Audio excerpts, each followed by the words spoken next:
Welcome, everyone. And this is the Inside Story, where we aim to get to the heart of the most important topics and issues facing people today. Our platform is to inspire, empower, and enlighten our viewers through the wisdom of our guests and through open dialogue and conversation. Today, our guest is Sylvia Lafair, CEO of Creative Energy Options. And Sylvia is no stranger to important topics in the workplace. Sylvia, welcome to the show. And let's start out with the popular topic of conflict in the workplace. Why is this such a universal topic? Well, I think it's a major universal topic everywhere. We've been able to travel, fortunately, gratefully, the world. And, people may respond somewhat differently overtly, but conflict is there because, first of all, I think for where the conflict comes from and why it's there.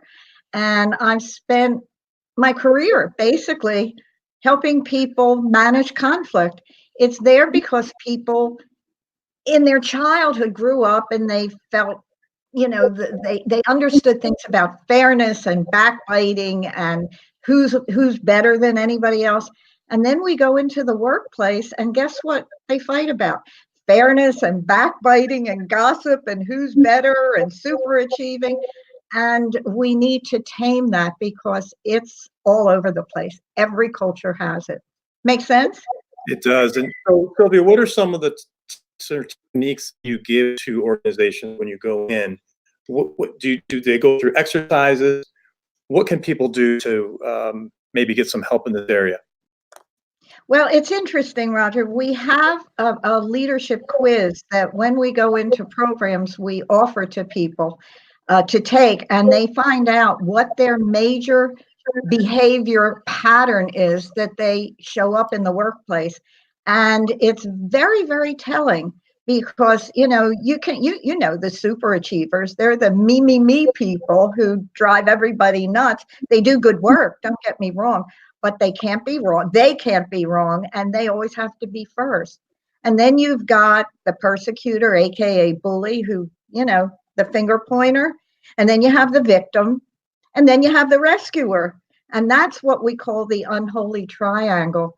And I haven't seen a workplace yet that hasn't had those kinds of issues that have to get handled. So we teach them, I don't want to be condescending, but we literally teach them how to play nice in the sandbox.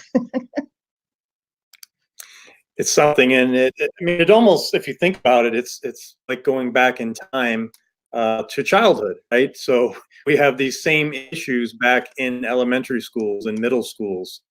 Do you see the same patterns in adult behavior, just in a different setting?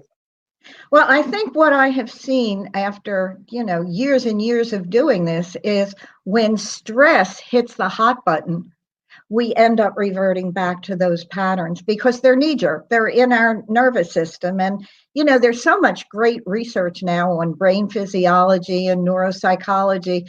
And a lot of things that I did early on intuitively are being shown now to be real.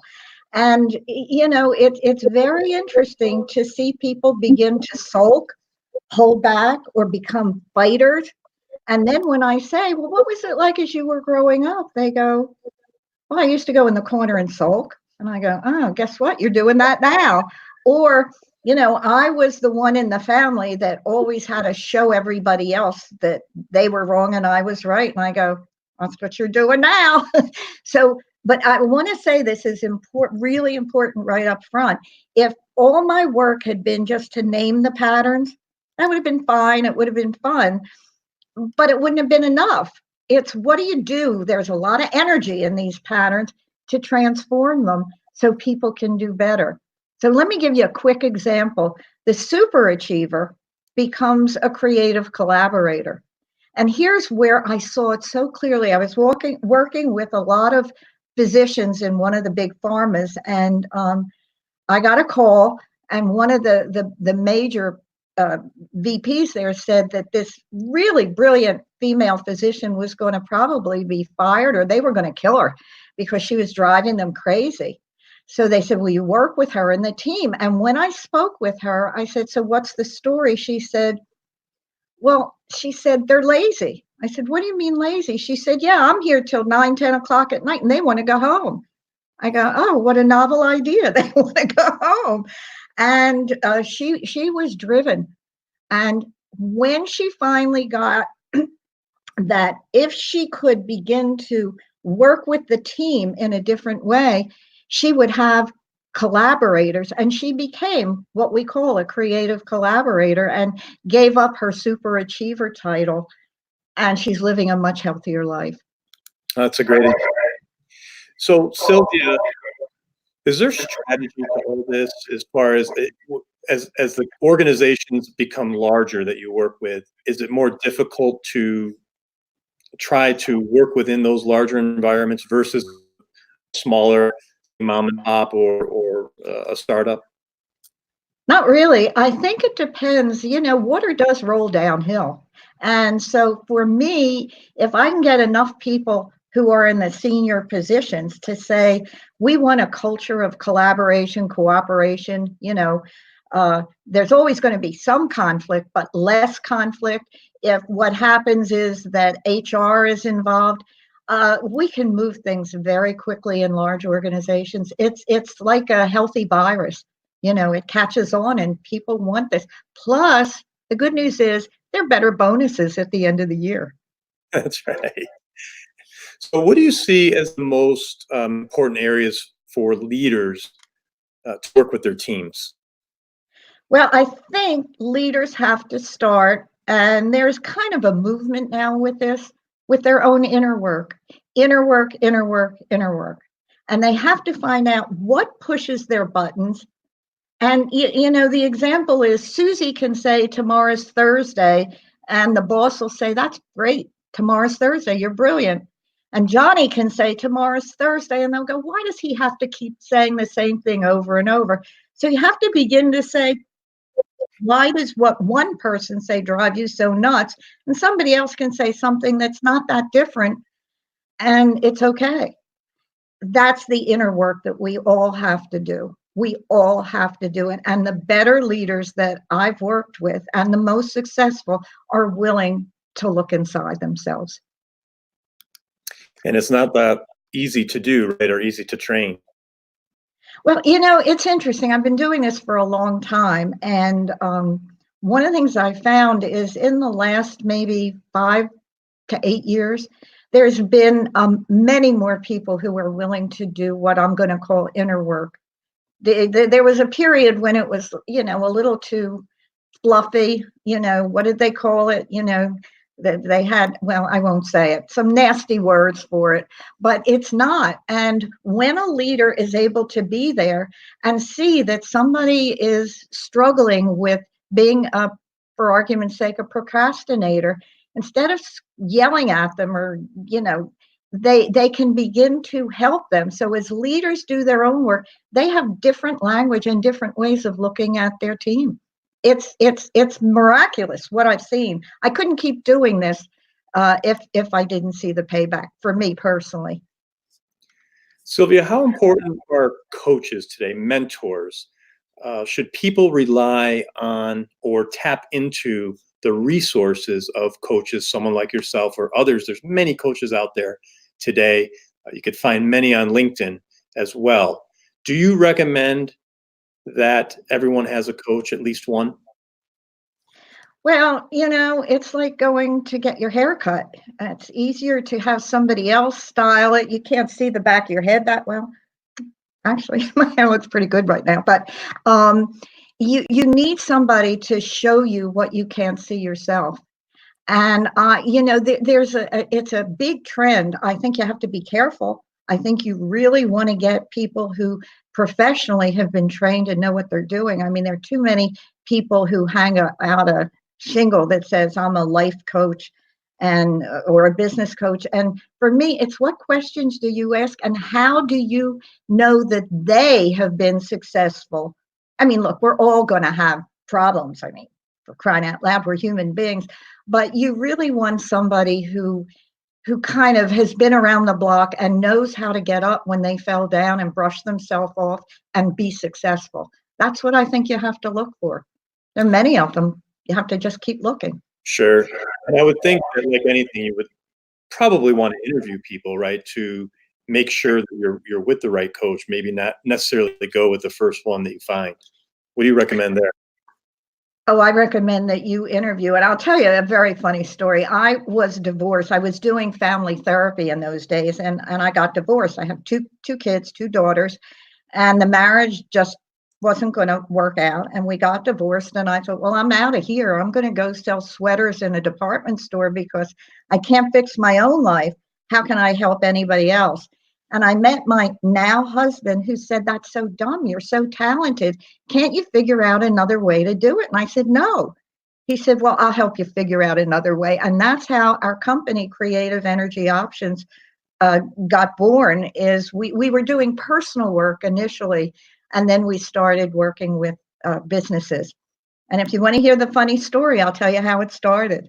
Please do. That was my next question. I wanted to ask you how you went from family therapy to corporate or organizational. Yeah, it's really a good story. We were in suburban Philadelphia, and we were doing all kinds of really fun, creative stuff. And one evening, we did a program for parents whose adolescent kids were driving them nuts. So the room was packed. And at the end of the evening, a man walked over to me. I thought he was going to say something about one of his kids.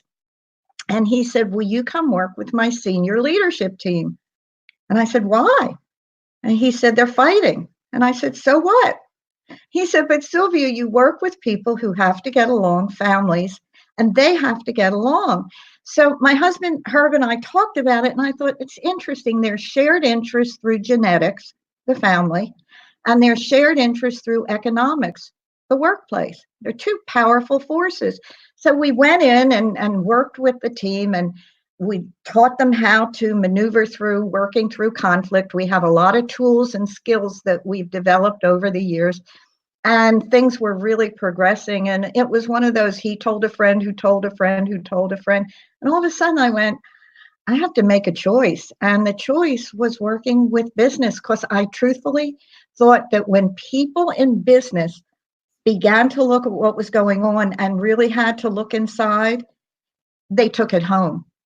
And it was easier when I did family therapy. Mostly it was women dragging their husbands into the therapy room, and the guys would sit there going, oh my God, how soon can I get out of there? It's changing now, but working in the business world has the benefit of both ends. You get good success at work, and it's much better at home. I see that. So Yeah. what are the key attributes of a business leader, would you say?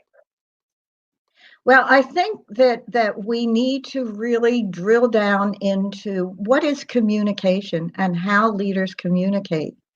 I just did a thing this morning. I have a women's group, Women Leaders Inner Circle, and I did a thing on the Facebook Live about, we all learn how to talk as little kids, but who really teaches us about communication?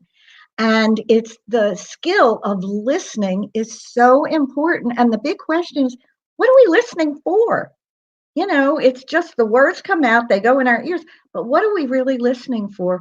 And I believe that leaders who learn how to listen and really consider the whole person, that not just he's a salesman, she's in marketing, this one does that, but really begin to listen, they become adored leaders because they're helping people grow. And I think but you can't help unless you've done it for yourself too. I Make have sense? Yeah, it does, and I have to ask you this follow-up question because it relates to that. Uh-huh. I go to so many meetings and people are on their phones. They're not attentive. They're just not present. So does that come up in your work, and how do you address that? Because it seems to be, a pretty big problem today. Well, we have a rule in meetings, and it's cell phones are off. I mean, there were a couple of times we had a basket, and people had to put their cell phones in there and pick them up at the end of the meeting. It's rude. It doesn't work. And I remember sitting one next before we made the rule to a VP in a very large company. And you know what you can do? You can kind of keep it under the table, right? And sort of sneak a look or two. So very quietly, I said, I'm going to either send you out of the room, break your arm, or sell your phone, but you better get it off. And he said later that he really, from that moment, I mean, I was making a joke out of it, but I was pretty mad. And he apologized. And from that moment on, he said he was listening more. You can't do it. You know, when we talk about multitasking, and that's not a way to multitask. It doesn't work. Yeah, and I would think that it's going to be even to set some ground rules before a meeting starts. Is that okay? Even if you have guests in or clients or whatnot, it's okay to do? Now, I think if you're in a meeting, you make the agreement that you're going to be in the meeting and you're going to listen and you're going to really dig down. We have a very specific model that we use in meetings, and it's very interesting because remember, I'm talking about the whole person. And so at the beginning of meetings, we trained people, taught people that you start by doing a thing. We're not the only ones, but we do it all the time, called getting current. And if you're in a circle, I mean, if you have hundreds of people, you can't do it. But if you're in a meeting with, 5 or 10 or even up to 20 people, we can do this. And you ask people, where are you now? Where are you right now? People can say whatever they want. And I knew this worked because people start to see each other as real live human beings, not as the sales maven or the marketing smart guy or whatever. They begin to see human beings. And here's what happened. We were at a meeting and it was one of a big company, and they were in the news, and it was all over the newspaper, and it wasn't pretty. So we get to the meeting and I'm into what's going on and how they feel about it. So I said, well, what do you think? And some gal raised her hand and she said, but we didn't do getting current. And I said, well, I thought you wouldn't want to bother. I mean, there's so much going on here. She said, no, we have to, Sylvia. So we went around. I was very curious to see what she was going to say. It was a 3-day meeting.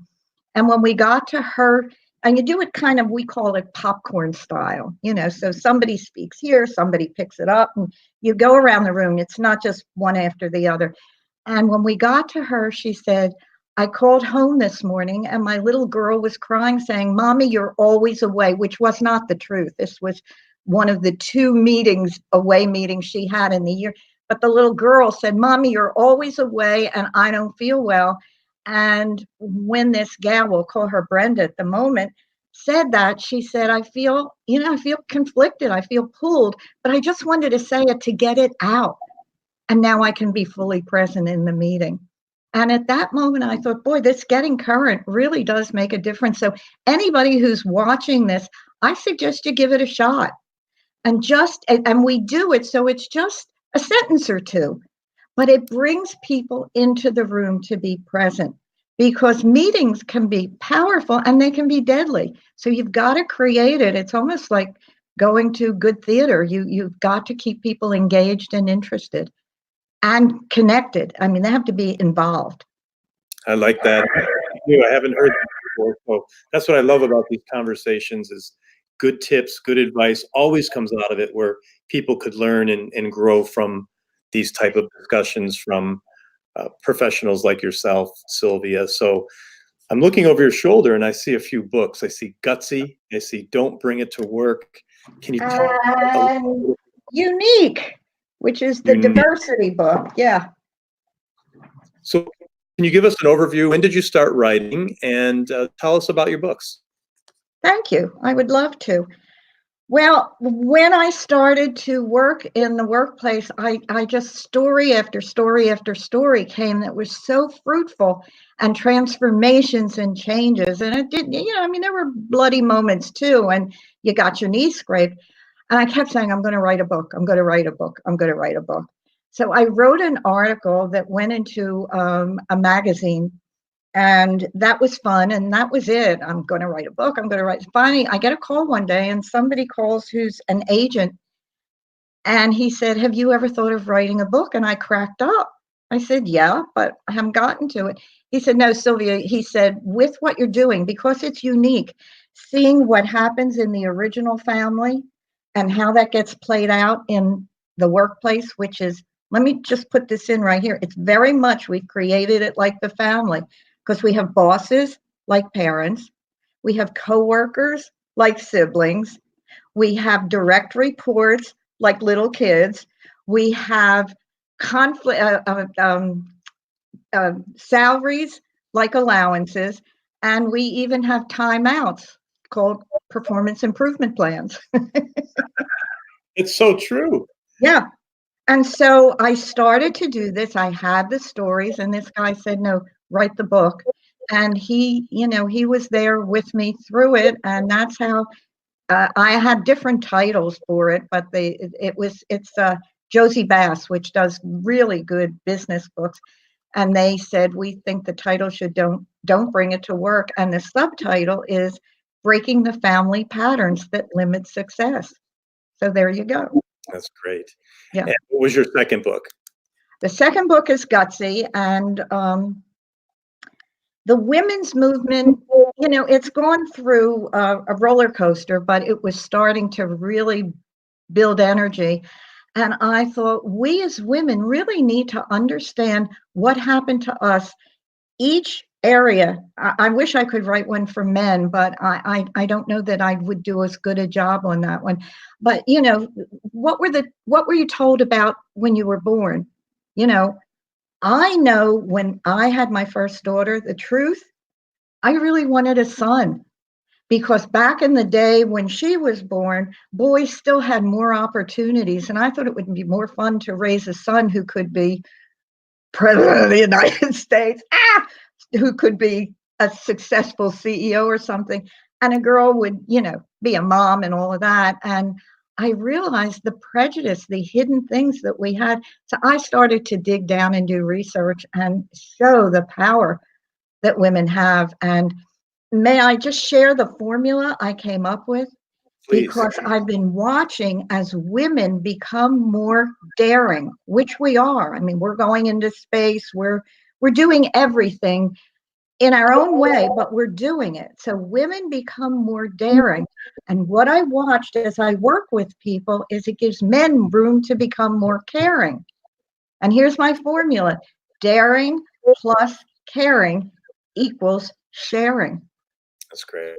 Yeah, so that's where Gutsy comes in. And then, of course, the last one, Unique, is the other, and we're just getting to the next phase of diversity to see. We have a little wombat that we use. It's very cute, and he comes on. He says, "Yo, listen up," and the essence of it is that we're all connected, and nobody wins unless we all do. And that's the motto of our organization.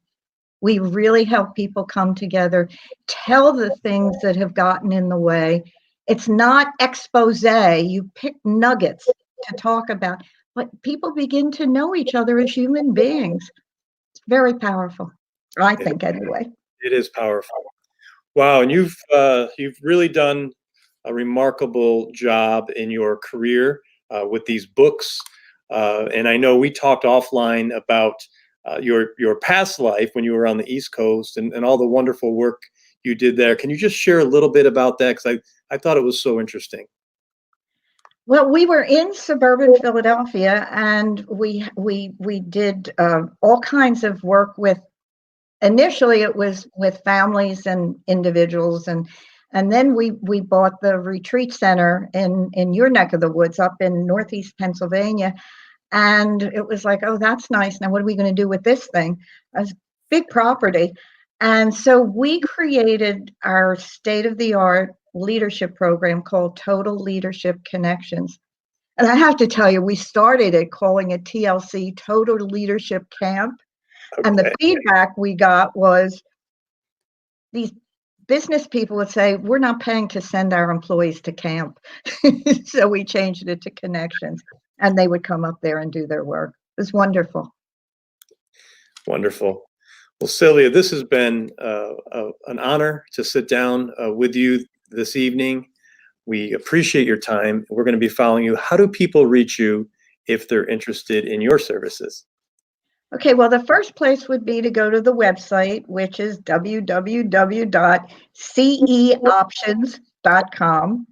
And on there, they can take, there's a leadership quiz that we develop. So you can see which behavior pattern is the one that kind of, I call it sticky, has your name on it. Mine, I guess wouldn't shock you, is drama queen. Hello. But it's very interesting out of the 13 patterns to find it. So they can go there. They can email me personally. I love to get emails to Sylvia with a Y, Sylvia at ceoptions.com. Or they can even call the phone numbers on the website. Excellent. Sylvia, thanks for being a guest tonight. We appreciate it so much, and we will be in touch. Thank you, Roger. You're doing a great job. Keep it up. Thank you. Thank you.